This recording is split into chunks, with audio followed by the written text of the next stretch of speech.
क्षेत्र के लोकप्रिय जनप्रिय सांसद महोदय माननीय राजकुमार जी साहब से मैं विनम्र अनुरोध करना चाहता हूँ कि पधारे और अपने उद्गारों से हमें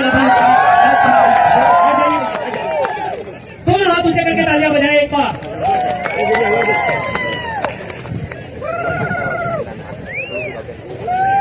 सबने जय जोहार। बोलिए गुटियांबा की, बोलिए मानगढ़ धाम की, बोलिए गोविंद गुरु महाराज की, बोलिए आप सब की। आज गुटियांबा मेला में हमारे बीच में पधारेला मंच माते विराजमान बागीदोरा विधायक जी भाई जय कृष्ण जी पटेल, साथ ही हमारे संभागीय अध्यक्ष भाई कल सिंह जी मकवाना, जिला अध्यक्ष और मंच पे विराजमान समस्त पार्टी पदाधिकारी, सामाजिक विंग के साथी, इस आयोजन को शानदार तरीके से आयोजन कराने वाले आयोजन कमेटी, पंचायत समिति और ग्राम पंचायत के प्रशासनिक अधिकारी, कर्मचारीगण और स्थानीय हमारे इस ग्राम पंचायत बारीगामा और पड़ोसी ग्राम पंचायत गढ़ा दोनों के हमारे जनप्रतिनिधि, साथ ही पंडाल में विराजमान राजस्थान, मध्य प्रदेश, गुजरात, पूरा भील प्रदेश बाहुल्य क्षेत्र से पधारेला गुटियांबा हमारा ये एक आस्था का केंद्र है और इस आस्था के केंद्र पे पहुंचे हुए सभी संत, मेट कोटवाल, गढ़ा कमेटी, माताएं बहने, युवा साथी, मेवाबाई चेरी जो है कि तमें सांस्कृतिक कार्यक्रम नाची नाची थाकी के बस मोदी आवा विचार के थई गयो ने तो मैं बैठे बैठे जरा था संचालक महोदय से अगर मेमा वो तांडव शुरू कर दी तो मंच माटे नाचे अपने जो कार्यक्रम थाई रीते नाचे तो ठीक है पर बेटे ही नाचा शुरू थई तो मैंने कहा थोड़ी थोड़ी जल्दी कराना। मेरा सौभाग्य मिला आज इस कार्यक्रम में आने का और इससे पहले पिछली बार कार्यक्रम हुआ था वो दूसरा कार्यक्रम था। मैं गुटियांबा हमारा जो धाम है वहां पर मैं दर्शन करने आया था। चुनाव के दौरान एक दो बार आना हुआ और ये जो मेला काफी लंबे समय से आयोजन हो रहा है और इस बार हमें आमंत्रित किया और आपके बीच में आने का सौभाग्य मिला। इस मेले का जो उद्देश्य है एक तो हमारा हो गया आस्था का केंद्र, आदिवासी समुदाय हो या इस क्षेत्र में रहने वाला किसी भी वर्ग का जो समुदाय है, हम आस्थावादी लोग हैं। हम प्रकृति, इस कुदरत में, हमारे पूर्वजों में, धाम धूनी में एक आस्था रखते, एक विश्वास रखते हैं और इसी आस्था विश्वास के आधार पे हमारा ये गुण है, हमारी जो पीढ़ी है वो भी आगे बढ़ती। कई बार इसमें ये आस्था जो है वो कई बार अंधविश्वास में कन्वर्ट हो जाता और आस्था और अंधविश्वास की जो सीमा है वहां पर हम जैसे लोग खड़े हो जाते हैं, कहते हैं कि हमें आस्थावादी बने रहना है, न कि अंधविश्वास की होता है। उस समय कई बार विरोधाभास होता है और ये विरोधाभास आप सबने कहीं कहीं देखा होगा। साथियों, हमारे पंडाल में बड़े बुजुर्ग मेट कोटवाल जो 50-60 साल 70-70 80 साल में बड़ा बुजुर्ग भी बैठा है। आज ही अपने इलाको रही जो इलाको भक्ति ने मामला में आजादी ने वक्त या आजादी से पहले हमारे यहाँ पर बड़ा एक शहादत हुआ, एक नरसंहार हुआ। मानगढ़ की धरती माते 1500 ने अधिक आदिवासी मरा। 1913 में गोविंद गुरु महाराज ने नेतृत्व में भक्ति ने माध्यम तक की, आस्था ने माध्यम तक की अंग्रेजों के खिलाफ, तात्कालीन जो सामंतवाद था उनके खिलाफ जी बेट वगार लगाड़ दी। इन्हें विरोध में आदिवासी समाज गोविंद गुरु महाराज के नेतृत्व में मानगढ़ माते एकत्रित था। ये लड़ाई एक आजादी की लड़ाई थी, लेकिन लड़ाई में माध्यम हो तो भक्ति थी, भक्ति ने माध्यम तक की। આઝાદીની લડાઈ લડવાનું બી કામ કીધું है तो वर्तमान में अपनी भक्ति ने माध्यम से कि समाज ने सुधारવાનું भी काम करवो है। समाज को आस्थावादी सोच के साथ आगे ले जाना है, न कि अंधविश्वास की ओर। कर्म हमको करना पड़ेगा। हमारे पूर्वज हो, हमारे दाम धोनी हो, हमारे गुरु हो, ये हमें अच्छे विचार, ये हमें आशीर्वाद दे सकते हैं। मेहनत तो हमको करनी पड़ी। मुझे चुनाव लड़जो, मैं ऐसे हमारे से मानगढ़ ही આપણે સંતરૂપાલ મહારાજની ભક્તિઓ જેટલી ધૂણી હી બીબી મામા બાલેશ્વરજીને ભી આપણે ગોલ વસન લીધો પર ના હું ચુનાવ લડ્યો તારે તમારે से આવતોસ नहीं दौड़तोस नहीं फरतोस नहीं तो ये घेर होता थोड़ा जीत देता था। मेहनत तो करी पड़े।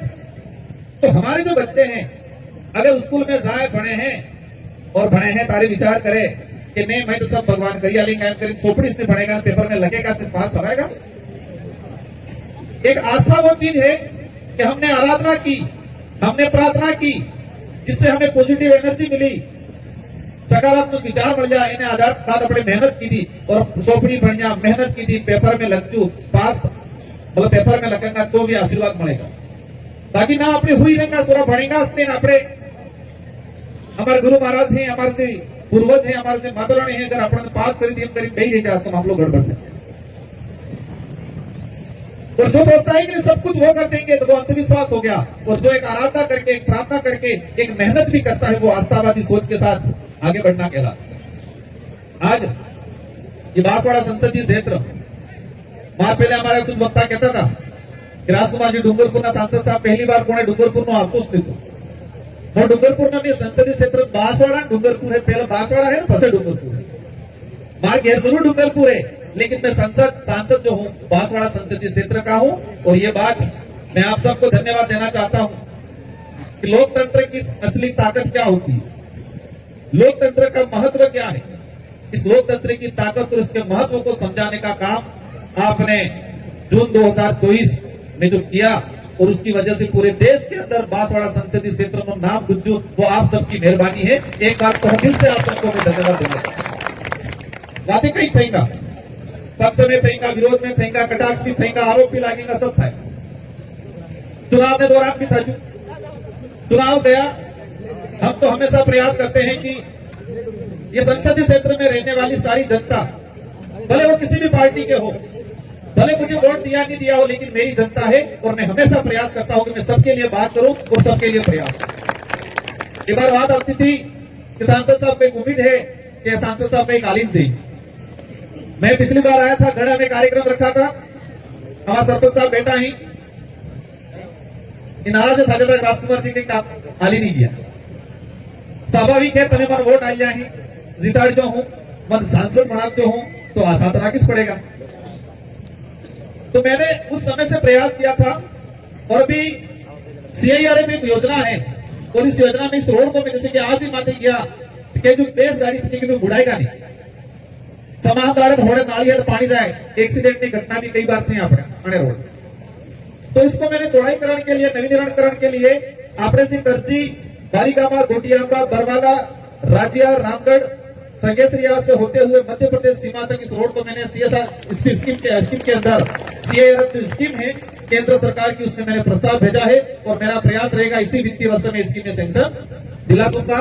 इसके बाद आने हमारी पंचायत है, आने बारीगामा की पंचायत है ना, सरपंच साहब भी कहता नहीं कहा, हालांकि MLA साहब भी कही दी है क्योंकि बाकी तो हम पढ़े फिर बांसवाड़ा हम पढ़े, तो वो भी प्रयास करूंगा, हम दोनों मिलकर प्रयास करेंगे। इसके अलावा भी जो भी छोटा मोटा एमपीलेट से भी बजट की जरूरत पड़ेगी तो हमारी ओर से गोटियांबा के विकास में मेरा प्रयास रहेगा, देंगे। और इसको ट्राइबल टूरिज्म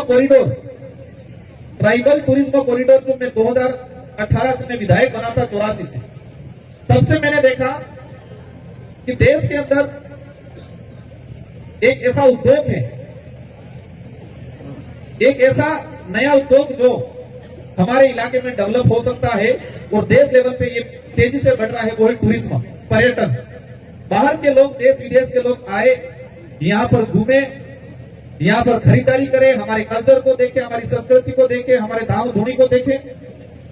आना बल्ले में 2018 विधायक बन जो तो 2022 में उस समय अशोक गहलोत जी मुख्यमंत्री थे और मैंने DPR की घोषणा कराई थी। मेरे को 3 साल लगे थे पीछे पड़ के रहने में कि मानगढ़, बेणेश्वर, गोटियांबा, सीता माता, कुदमेश्वर जी, हमारे कल्याणा और माही, ये जो टापू हैं, जितने जो दार्शनिक धार्मिक स्थल हैं, जितने हमारे पर्यटन स्थल है, उनको एक ट्राइबल टूरिज्म कॉरिडोर बनाने को लेकर मैंने उस समय से प्रयास किया था, और वो भी चौरासी और सागवाड़ा की जनता आप सबकी बदौलत।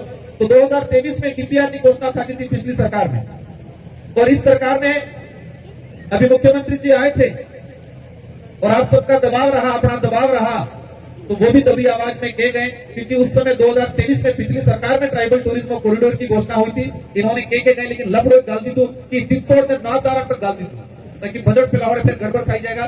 फिर भी मेरा प्रयास है, मैंने केंद्रीय मंत्री अभी गजेंद्र जी शेखावत हैं, उनसे मिला था, राजस्थान में दिया कुमारी जी हैं, दोनों को कहा कि आप कहते हो कि नहीं बाप पार्टी पनपी गई है, तो बाप पार्टी ने गाली दी बात है क्या, बाप पार्टी ने कोसवात है कि बाप पार्टी कमजोर नहीं खाएगा।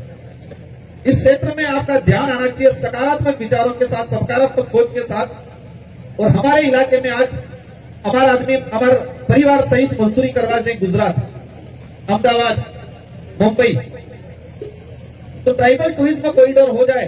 और दूसरा माही डैम और कटना डैम 1966 में बढ़ती हूँ। गुजरात सरकार राजस्थान सरकार को एग्रीमेंट था, एग्रीमेंट नहीं था जू कि गुजरात सरकार ही डैम बनाड़ेगा, एनो पैसो गुजरात सरकार लगाड़ेगा। मन का विस्थापित थेगा राजस्थान डूंगरपुर बांसवाड़ा में 900 करोड़ के आसपास बजट गया उस समय, और समझौता ही था जो कि नर्मदा में पानी साबरकांठा उस इलाके में पहुंच जाएगा, तारी माही और कगड़ा में पानी डूंगरपुर बांसवाड़ा पूर्ण रूप से उपयोग करेगा। ये 1966 में समझौता हुआ। उसी समझौते के अकॉर्डिंग मैंने भी प्रयास किया है केंद्र सरकार से, क्योंकि पहले में रहते तू कि एक थोड़ा राजस्थान में कांग्रेस की सरकार है, गुजरात में बीजेपी की सरकार आई जाती, गुजरात में कांग्रेस नहीं लेती तो राजस्थान में बीजेपी नहीं आई जाती, और बेस अगर बीजेपी नहीं लेती तो केंद्र में कांग्रेस नहीं आई जाती। तो मैं कहती हूँ अगर डबल इंजन नहीं ट्रिपल इंजन खाई के ही, तो ये समझौते के अकॉर्डिंग दोबारा यहाँ तो केंद्र सरकार पैसा दे, और माही और कल्याणा बेथ की हमारा जो इलाका वंचित, हमारा सज्जनगढ़, कुशलगढ़, आबापुरा, छोटी सरवण, जो ये हमारा बागीदौरा, ये जो पट्टी है जिसमें आज सिंचाई नहीं होने की वजह से हमारा यहाँ का आदिवासी मजदूरी करने के लिए गुजरात जा रहा है, तो इस इलाके में पेयजल और सिंचाई दोनों का पूर्ण प्रयास पानी पहुंचाए, बृहद सिंचाई परियोजना के लिए प्रयास जारी है। और मैं आपको आश्वासन देता हूं कि आने वाले समय में इस चीज को पूर्ण रूप से कराएंगे। बिजी दिखाई क्यों, मारे पहले वक्ता भी कहता था मार भी मन में है, आज कल्चर कार्यक्रम था तो सांस्कृतिक कार्यक्रम, ये साथी जो है अपनी एनर्जी, अपना हुनर इस मंच पे दिखा रहे थे। और हमारे कहीं भाई पहले डोबा जी गाड़ी आवे ने कान हमला लगाड़ी, एनर्जी ताकत है खाना को लगाड़ी कान हमला। पूर्व वक्ताओं ने कह दिया है, तो मारे मुझ कहू है कि अपने अंदर जो हुनर है, अपने अंदर जो ताकत है, ये ताकत बनाई में लगाड़ भी है, काम धंधा में लगाड़ भी है, परिवार ने सही दिशा में ले जावा बल्ले लगाड़ भी है, न कि पिला गजड़ा जी गाड़ी ने कानों में लगाड़ी। वो एक वस्तु है, संसाधन है, संसाधन मस्ती के लिए नहीं है, वो संसाधन उपयोग के लिए, सुविधा के लिए। तो ये सुविधा रूप में उपयोग करवो है, न कि मस्ती बल्ले उपयोग करवो है। क्योंकि डूंगरपुर, बांसवाड़ा, प्रतापगढ़ हमारे इलाके में सबसे ज्यादा गाड़ियां उठी है इस बार धनतेरस ने दाड़े ने होली पहली 3,4,000 में तरत लई जो પેલા માઇક્રો ફાઇનાન્સ વાળા, સમૂહ લોન વાળા પાસે વહાં આગ પાડી નાખી। तो मेरे साथियों से अनुरोध है कि આપણે बेफिजूल खर्चो नहीं करवो है, पैसों कमानो है, खून पसीने ने कमाई थकी ने सदुपयोग करवो है। और बीजू इस बात एमएलए साहब कहता था कि मेला में दुकानें लगी ही, फेर लगाड़ी ही, मेला में कुछ साथी मन भी था कि खरीदारी करा, પણ હવે તો નરેગાના પૈસા બંધ થઈ ગયા, નરેગા યોજનાએ બંધ કરી દીધી, લફડો પડી ગયું નહીં। प्रयास रहेगा हमारे, तभी भी हाथ आगो है कि इसको या तो दोबारा बहाली हो इस योजना की, क्योंकि नरेगा थी तो हर घर में मजदूर, कारीगर, मेट कारीगर था तेने टाइम टू टाइम तो परसों मेटो आ जातो, तो मेड़ो लागी जातो, बस घणी जन जाइने માટલા है, कोयडी है, कई कई थापड़ा हापड़ा खरीदी लेता था, पण बार गड़बड़ થઈ ગયું है। पर प्रयास रहेगा हमारा सबका कि इस योजना को वापस बहाल कराए, नहीं तो पूर्व की भांति जो नई योजना है उसी को एजेंसी लगाने का, हमारा लागू कराने का प्रयास रहेगा। पुनः आप सबको धन्यवाद, आभार। समय भी काफी થઈ ગયો है, वो जल्दीबाजी એટલે करातो तो मैं बाबू आवे, पर मैं बाबू लगभग शायद हो सकता रोकाई क्यों आवेगा, इन्हें भी समय है, पर बगैर टाइम ही अभी जो है थोड़ा स्थिति भी बगड़ी रही है बंद करने, क्योंकि आ समय नहीं है। एनो भी कई कारण ही बंद कर खान पान बगड़ी क्यों, मैं बाबा नो मौसम नो टाइम में बगड़ी क्यों है, इसमें हर प्रकार का नुकसान हो रहा है। तो हमें सही दिशा में चलना है, नशे पत्ते से दूर रहना है। आज हम देखते हैं ये जो नृत्य कर रहे थे मटके ऊपर रख के, इनके अंदर एनर्जी होगी, ताकत होगी तो कर पाएगा। ये जो अभी गुजरात से आए थे, कितना फुर्तीले तरीके से, कितनी मेहनत, कितना पसीना, ये आसान काम नहीं है।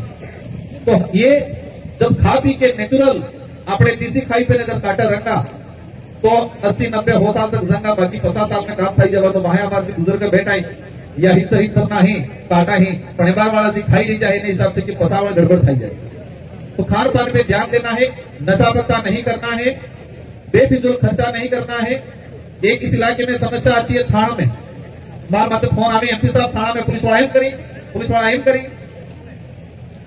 तो पुलिस वाला ठीक है मान लो बदमाशी करता नहीं था, लेकिन मोटर मिली थोड़ा हादी આપણે જ કુટાઈ છી, આપણે જ ભાઈ આ બધા લાડીવાળાના હગા यहाँ जगह पड़ी में लफड़ो थाई जाए। तो हमारे बाप दादाओं की व्यवस्था थी कि गांव की लड़ाई को गांव में निपटते थे, पाल की लड़ाई को पाल में निपटते थे। वो व्यवस्था हमें वापस लागू करनी है। छोटा सा भी अगर लड़ाई झगड़ा हो गया है तो परिवार में ही, गांव में ही, फड़े में ही, पाल में ही निपटना पड़ेगा। थाना बसों का तो स्वाभाविक है कि कई कई तमारा हाथ थाएगा। तो पहलो प्रयास रहे कि थाना बस गांव में समार मामलो निपटी ना कर लाइन में अपने हेड़ू पड़ेगा। इन्हीं शब्दों के साथ आप सबको धन्यवाद, आभार। मेळानो आनंद लीधो है और जी भी आप जो शांतिपूर्वक तरीके से कि अपने अपने घर जावू है, रास्ता में कि अनाड़ पिलाड़े नहीं थावू है। यह आस्था का केंद्र है। हमारा सबका प्रयास रहेगा कि गोटियांबा को राज्य लेवल पर पहचान दिलाए।